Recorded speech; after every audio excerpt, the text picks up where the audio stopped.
So in English grammar today, we are going to discuss the second lecture of voice, that is imperative voice. इससे पहले मैंने voice का एक lecture आपको दिया है जिसके अंदर मैंने असर्टिव वॉइस के बारे में डिस्कशन की है कि असर्टिव सेंटेंसेस अगर हो तो उसको वॉइस में किस तरह से, उसके एक्टिव से पैसिव में किस तरह से कन्वर्ट किया जाता है.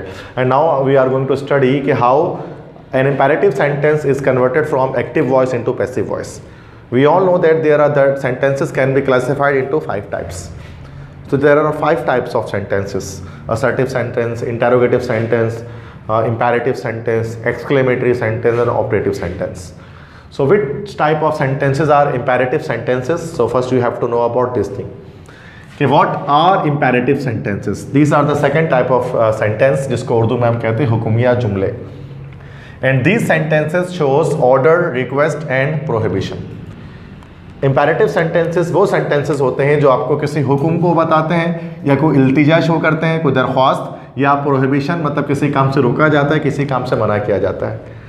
अगर कोई हुक्म दिया जाए जैसे वहाँ जाओ, बोर्ड साफ़ करो, कॉपियों में लिखो, किताबें खोलो, तो ये हुक्म है. तो ये सब उर्दू के अंदर imperative sentence है.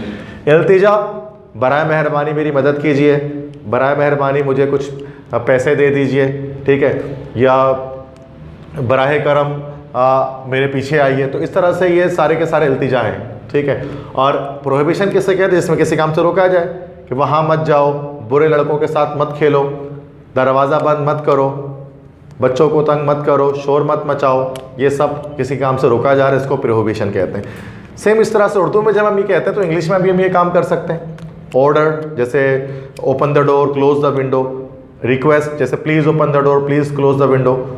इस तरह prohibition, don't open the door, don't close the window. किस तरह से पहचानते हैं, किस तरह से शनाख्त में किस तरह से आता है इंपेरेटिव सेंटेंस? तो बच्चों, इंपेरेटिव सेंटेंस की 3 शनाख्त हैं. या तो ये स्टार्ट होगा वर्ब की फर्स्ट फॉर्म से, अगर ये ऑर्डर है तो, या कमांड है तो ये शुरू होगा वर्ब की फर्स्ट फॉर्म से, या ये स्टार्ट होगा प्लीज़ या काइंडली से, बराए मेहरबानी. और प्लीज़ काइंडली से कब स्टार्ट होगा? जब ये होगा एक रिक्वेस्ट.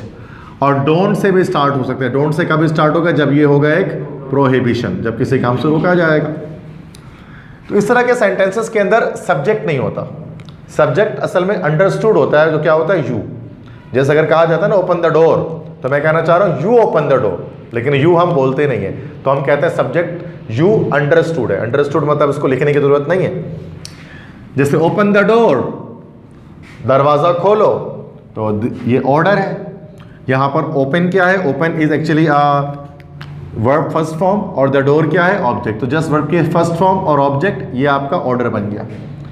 अगर लिखा हुआ प्लीज ओपन द डोर, ये रिक्वेस्ट है, तो प्लीज या काइंडली जब आ जाए वर्ब की फर्स्ट फॉर्म से पहले, तो फिर ये आपका रिक्वेस्ट बन गया. और prohibition, don't open the door, दरवाज़ा मत खोलो, ये इसका स्ट्रक्चर है, वर्ब के फर्स्ट फॉर्म से पहले डोंट आ जाएगा. अब हम जानते हैं कि ये तो मैंने एक्टिव वॉइस के अंदर लिखा है, इसको पैसिव में किस तरह कन्वर्ट करेंगे. तो पैसिव वॉइस के पैटर्न मैंने नीचे लिखे. अगर ऑर्डर है तो उसके लिए क्या करना पड़ेगा? पहले हम लेट लगाएंगे, देन ऑब्जेक्ट, देन बी, उसके बाद वर्ब की थर्ड फॉर्म, ठीक है. जैसे कि अगर आपको फर्स्ट सेंटेंस है ओपन द डोर, इसको आपको एक्टिव से पैसिव में कन्वर्ट करना है, तो क्या हो जाएगा भाई? लेट लग गया, लेट लगाना है ये लाजमी. उसके बाद ऑब्जेक्ट क्या है? The door, let the door, उसके बाद बी, और बी के बाद क्या लग जाएगा? वर्ब की थर्ड फॉर्म. ओपन की थर्ड फॉर्म क्या हो जाएगी? Open. Let the door be open, ये बन गया इसका पैसिव. अगर ये आपको सेकंड वाले का बनाना है, प्लीज ओपन द डोर का, तो क्या है भाई? रिक्वेस्ट के लिए सेम ऐसे ही रह जाएगा, बस प्लीज को आप क्या कर दोगे? कट कर दोगे. तो ये सेम ऐसे ही रह जाएगा, let the door be open, ठीक है.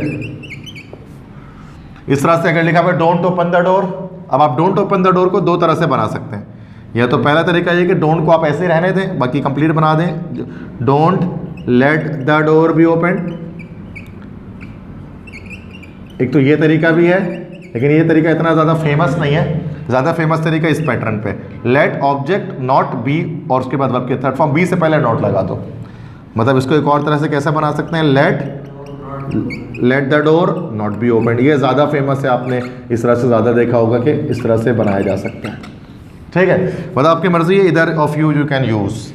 अच्छा, अब इसके भी और तरीके हैं, जैसे let the door be open, इसको हमारी ग्रामेटिशियन है जॉन ईस्टवुड, एक बड़े इंग्लिश ग्रामेटिशियन है, वो इसको इस तरह बनाते हैं कि जैसे ओपन द डोर है ना, इसको पैसिव बनाने के लिए you are ordered to open the door, इस तरह बना देते हैं। प्लीज ओपन द डोर है तो you are requested to open the door, ये भी तरीका है, बट ये ग्रेजुएशन के अंदर हम उस तरह से बना रहे होते हैं। नॉर्मली जॉन ईस्टवुड का वो तरीका है, बाकी वो बुक ऑक्सफोर्ड प्रैक्टिस ग्रामर एक बुक है, उसके अंदर उन्होंने इस तरह बनाया हुआ है, वरना नॉर्मली हम कराची बोर्ड के अंदर इस तरह से पैटर्न को फॉलो करते हैं। 9, 10 फर्स्ट ईयर सेकेंड ईयर के स्टूडेंट्स के लिए मैं बता रहा हूँ। अब यहाँ पर हमें इसको कन्वर्ट करना है एक्टिव से passive. Open the door, open the book, क्या हो जाएगा ये ओपन द बुक का? Let the book be opened, yes that's good. Kindly clean the board, क्या हो जाएगा ये? You are requested to clean the board. या you are requested to clean that board, ये आपके जॉन ईस्टवुड का तरीका है। या फिर हम क्या बना सकते हैं दूसरा तरीका, just let the board be cleaned, मतलब ये काइंडली को हटा देना है, यहाँ से रिमूव कर देना है, बाकी सेम वैसे ही बन गया, ये ऑर्डर की तरह बन गया। डोंट टीज मी, क्या हो जाएगा ये? Don't let me be teased, तो ये मी को आई नहीं करते हैं, मतलब लेट के बाद ऑब्जेक्टिव केस डायरेक्ट ऐसे ही आता है, don't let me be teased. या दूसरे तरीके से कैसे बना सकते हैं? Let me not be teased. आ रही है बात समझ में किस तरह से एक्टिव से पैसिव कन्वर्ट कर? क्या नहीं, यहां पर मैंने पैटर्न क्या बताया, जस्ट नॉट आएगा। Let the door be open, let the door don't be open थोड़ी ना होगा, मतलब आपको इसको कन्वर्ट कर, डोंट वर्क की फर्स्ट फॉर्म ऑब्जेक्ट है ना, इसको आपको इस पैटर्न में कन्वर्ट कर देना है। Let plus object plus not plus be plus verb third form, दोनों तरीके सही है। कट द ग्रास नाउ, देखो कट हो गया यहाँ पर वर्ब की फर्स्ट फॉर्म, द ग्रास हो गया आपके पास ऑब्जेक्ट, और नाउ हो गया आपके पास एक्स्ट्रा वर्ड जो आप आखिरी में वैसे ही छोड़ देंगे। तो ये क्या हो जाएगा? लेट द ग्रास बी, और कट के थर्ड फॉर्म कट ही रहती है, cut cut cut. Let the grass be cut, और नाउ को आखिर में लगा दिया, ऐसे एक्स्ट्रा वर्ड को आप ऐसे छोड़ दिया करें। Please sing a song for me, please cut जाएगा, सिंग आपके पास वर्ब की फर्स्ट फॉर्म और सॉन्ग ऑब्जेक्ट, और फॉर मी क्या हो गया आपका? Extra word. एक्स्ट्रा वर्ड को आप ऐसे ही छोड़ते रहे एंड में, तो क्या हो जाएगा? Let a song be, sing की थर्ड फॉर्म संग, आखिरी में क्या आ जाएगा? Extra word for me. Be quiet, खामोश रहो, बी क्वाइट। यहां पर हम क्या करेंगे, इसका जो पैसिव है ना, नॉट पॉसिबल, क्योंकि बी जो है स्टेट वर्ब है, खामोश रहो या खामोश हो जाओ, और हमने पढ़ा था फर्स्ट लेक्चर के अंदर कि स्टेट जो होता है ना, उनका पैसिव हम नहीं बनाते नॉर्मली, जैसे बी क्वाइट, खामोश रहो, क्योंकि इसमें कोई एक्शन ही नहीं हो रहा, तो एक्टिव टू पैसिव कन्वर्जन इसके हम पॉसिबल नहीं कर सकते।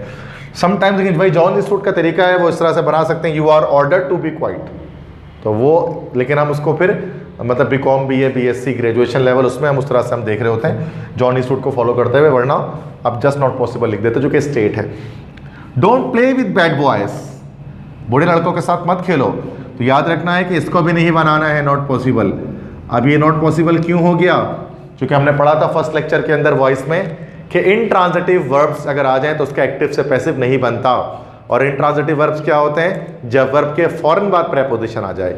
यहाँ देखो प्ले वर्ब है, और प्ले के फौरन बाद क्या आ रहा है? विद, और विद क्या होता है पार्ट्स ऑफ स्पीच के लिहाज से? प्रेपोजिशन। तो ये इनट्रांजिटिव वर्ब, इसका मतलब है प्ले।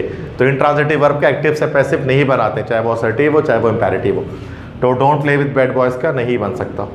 हाँ, जॉन ईस्टवुड साहब बना सकते हैं, you are prohibited to play with bad boys, इस तरह से, बट यहाँ पर नॉर्मली नॉट पॉसिबल लिखेंगे।